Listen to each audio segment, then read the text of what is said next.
And from that report, we revisit our earlier story where the International Labour Organization is currently having a seminar right here in Nairobi in terms of labour and more specifically child labour. And we have Kamche Menza who is following that story. Kamche, if you can hear me, good afternoon.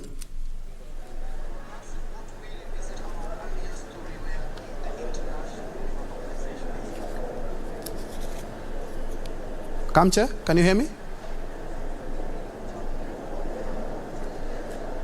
All right, Troy, like you said, of course, these are a number of organizations that are concerned with issues that are related to child welfare or children welfare. One of them, of course, is the Ministry of Labour, and yet another organization is the International Labour Organization that has actually convened this particular meeting, of course, to take stock of a number of issues that these particular organizations, as well as the ministry, have been taking or have been putting forward to ensure that the welfare of the children is put on the right track.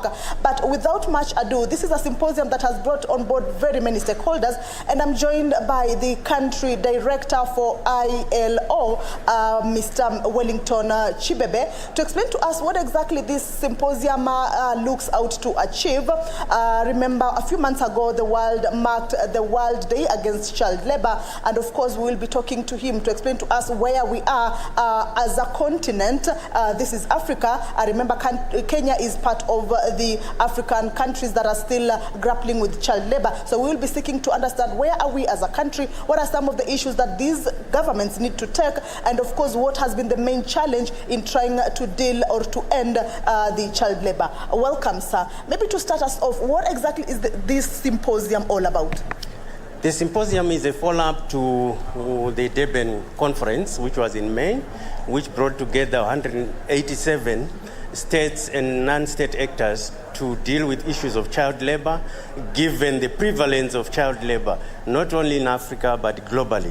And therefore, this symposium is a national consultation to take the Durban conference resolutions on outcomes to the next level through consultation by stakeholders, that is government, employers, workers, and the relevant stakeholders and state actors. We understand that child labor, trafficking of persons, and all these other vices that have been happening in the country with regards to child welfare is not a new thing. It has been there for a while in very many governments. There are programs that have been put in place to try and curb this or end this. Where are we as Africa? Where are we? Have the programs that have been put in place taken effect, or basically where are we as Africa in trying to end this particular vice?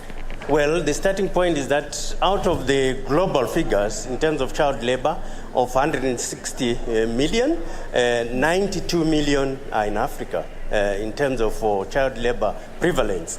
And therefore, we are saying as ILO, let's address this issue immediately.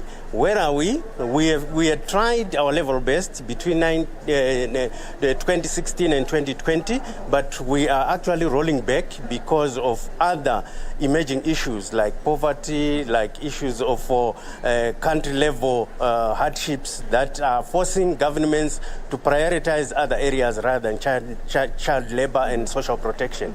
And therefore, we are saying, as Africa, let's move forward in terms of the next steps in order to eradicate or to eliminate the child labor issues. Across Africa, across all the countries in Africa, what has been the main challenge that these governments have been facing in terms of trying to end child labor and maybe trafficking of persons? Well, the main challenge, in our view, has been the issues of levels of poverty. And levels of poverty not supported by well-grounded social protection policies. And therefore, this is where we would want to address. And also, the levels of poverty, the levels of lack of social protection is also exacerbated by issues of informality. People are losing their jobs, and therefore the economies are not performing. And therefore, we need to come together to see how best we can address these issues, but they must be evidence-based. We cannot generalize. We must deal with these country by country, hence the national consultations. All right, thank you so much, Mr. Wellington Chibebe, for that informative or for the insightful interview that we've just given unto us. Ben Troy, as you heard from the ILO country director, is that governments need to put policy, of course, according to the issues that are affecting each and every country. Each and every country has their own issues, and thereby policies that need to be put, of course, according to what the governments, what that particular country is facing. That basically it. Of course, we will be taking stock of what is happening here, and of course, update our viewer as the day goes by. Back to you in studio, Ben Troy Njue.